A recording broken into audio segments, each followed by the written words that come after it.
reporting from USA, I am pleased to see you again. There are valid concerns regarding the security of courtrooms and the reliability of legal proceedings in light of the incident that transpired in the Manhattan courtroom after the conclusion of testimony in the civil fraud trial of Donald Trump.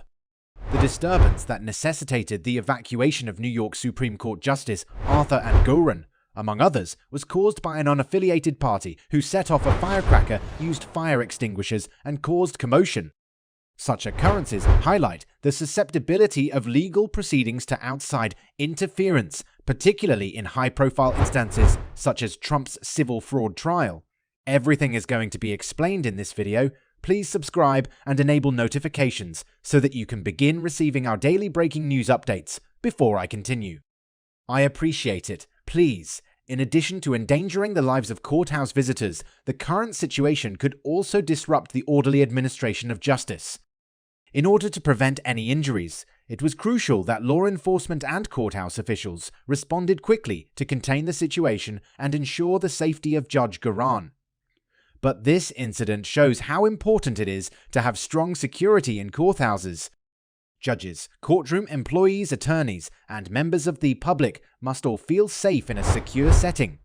Additionally, it ensures that the integrity and smooth operation of court proceedings are maintained. Further complicating matters is the fact the individual's motivations remain a mystery. It emphasizes the difficulties of predicting and preventing such disturbances, which make judicial settings less secure. In the wake of such incidents, there may be demands to re-evaluate and maybe strengthen courthouse security measures, particularly for high-profile trials. The legal system and its participants must be protected by implementing stronger security measures, being more vigilant, and being ready for unexpected situations. Finally, the mayhem in the Manhattan courtroom serves as a sobering reminder of the unpredictability of the legal system. To guarantee the safe, stable, and uninterrupted dispensation of justice, it stresses the importance of strong security and protective measures.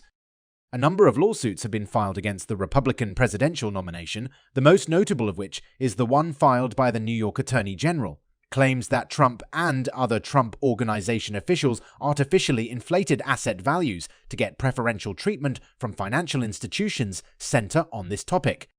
The future of Trump's political career is clouded by these legal concerns, which also call into question his business practices. This already complicated matter is further complicated by the fact that a fire broke out in the state Supreme Court building in Lower Manhattan, which is where the civil fraud trial of Trump is being decided. Despite no apparent connection to the trial or Trump, reports indicate that the fire was deliberately set. This highlights the heightened tensions surrounding high-profile legal cases, particularly in matters of great public interest. The security of courthouses is of the utmost importance. Importantly, District Judge Tanya Chutkan of the United Arab Emirates has temporarily halted the federal case against Trump. The case has been effectively halted as Trump appeals Judge Chutkan's previous decision, which denied his claim of immunity for actions taken during his presidency. The legal team representing Trump sees this pause as strategically significant because it postpones the case, which could affect when it is heard in regard to the 2024 presidential election. These proceedings are highly complex and time-sensitive, as evidenced by the participation of special counsel Jack Smith and the decision to seek a fast-track review of Trump's immunity claim by the U.S. Supreme Court. What happens next in the legal process is heavily dependent on the Supreme Court's decision on this request. Lastly, the gravity of the allegations against Trump is demonstrated by the continuing litigation initiated by New York Attorney General Letitia James, which seeks substantial financial penalties in the form of business restrictions against Trump. The results of these lawsuits could have far-reaching consequences for Trump's business empire and political career, especially considering his political aspirations for the 2024 election. On this matter, what is your opinion? Leave a comment with your thoughts and opinions, and we can have a conversation about it. Much attention and conjecture regarding the possible influence on Trump's future has been focused on these ongoing legal disputes. The complexity and urgency of these legal matters are demonstrated by the immediate consideration of Trump's appeals. The extraordinary nature of the cases involving a former president is reflected in Smith's decision to bypass the mid-level appellate court in Washington, D.C. in an effort to expedite the process. It would appear that Trump's legal team is intent on postponing the trials, with a particular focus on the Smith trial, which accuses him of obstructing an official proceeding and conspiring to defraud the United States. Trump places great importance on when these trials are scheduled.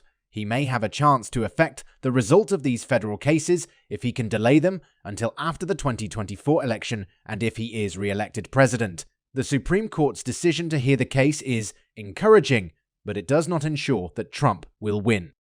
Although it leans conservative, the court has demonstrated independence in its rulings, refusing to always side with Trump.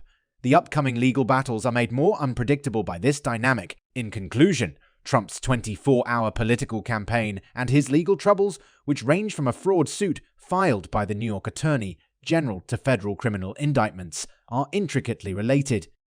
His political future and the political climate in the United States are highly susceptible to the outcomes of these cases and the dates of their trials. People all around the world are watching these proceedings closely as they go on. This case illustrates the enormous legal obstacles that ex-President Trump faces. In response to Special Counsel Jack Smith's motion to speed up Trump's appeal, the Supreme Court moved quickly. It shows how special and high stakes the cases involving the ex-president are. His legal team has been trying to postpone the trials, especially the one in Washington, D.C., where Trump is facing charges connected to his alleged efforts to sabotage the 2020 election.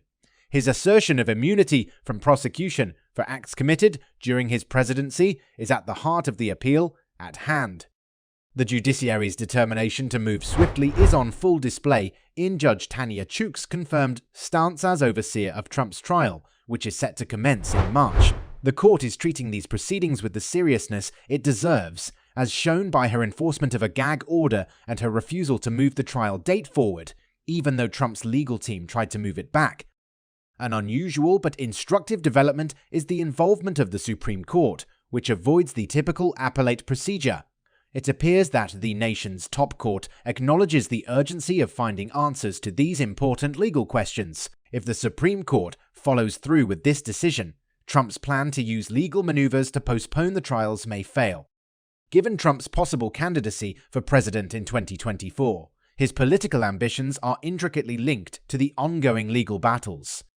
The results of these trials have the potential to profoundly affect his political career and the American political scene as a whole. The future of these high-profile legal cases is highly dependent on the outcome of the trials and the forthcoming decisions of the Supreme Court. It is impossible to exaggerate the impact these trials will have on the political and legal discourse in the United States, as both the general public and specialists in the field are closely following their progress. The last witness in the civil fraud case against former President Donald Trump has given damning testimony, so we'll be diving into that today. Subscribing, thumbs up, and commenting are great ways to show your support for our channel and the videos we upload. The more you participate, the more we learn and can do to make our content better. I am grateful for your backing. What happened in court needs to be explained. Wednesday marked the end of the final witness's testimony in the civil fraud case against Donald Trump, which had gone on for over 10 weeks. A heated confrontation broke out between the defense and the state attorney due to this witness, who was presented as part of the rebuttal case by the Attorney General. Trial attorneys will not return to deliver closing arguments until January 11th, at which point the proceedings will resume. Judge Arthur N.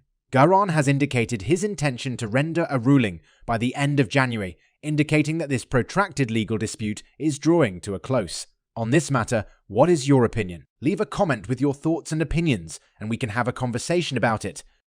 As the rival legal team's tensions rose, the rebuttal case saw the introduction of two expert witnesses by the Attorney General's office: Kevin Sneddon, a former executive at Trump International Realty and current real estate broker, and Eric Lewis, a professor of accounting at Cornell University. One of Trump's attorneys, Lewis, wrote a letter to the court casting doubt on Eric Lewis's credibility and credentials after his testimony became a contentious point. The lead attorney for Trump, Chris Kay, contended that Lewis's doctorate in engineering systems with an accounting concentration was not a valid accounting degree. He has also cast doubt on Lewis's credibility as an expert witness by questioning his practical accounting background. An already closely watched trial is getting even more intense due to this disagreement over the final witness's qualification. As the defense rested its case on Tuesday, preparing for the Attorney General's office to present its rebuttal, the courtroom drama reached a peak due to the trial's length and complexity. Both the public and legal professionals have been following the proceedings closely, despite objections from the defense. Judge Net Goran found Professor Lewis to be an expert in accounting, and now that the trial is on hiatus, everyone is waiting for closing arguments in January and the subsequent decision. Remarkably, Lewis went against the very essence of the defense's case by claiming that Trump, and not just his external accountants, was responsible for ensuring the accuracy of the financial statements. The defense argued that any problems with the financial statements could be attributed to Trump's accountants at Mazars UA, since they were not required to check for accounting principle departures. But Lewis insisted they aren't obligated to check for any deviations from GAAP, no matter how glaring.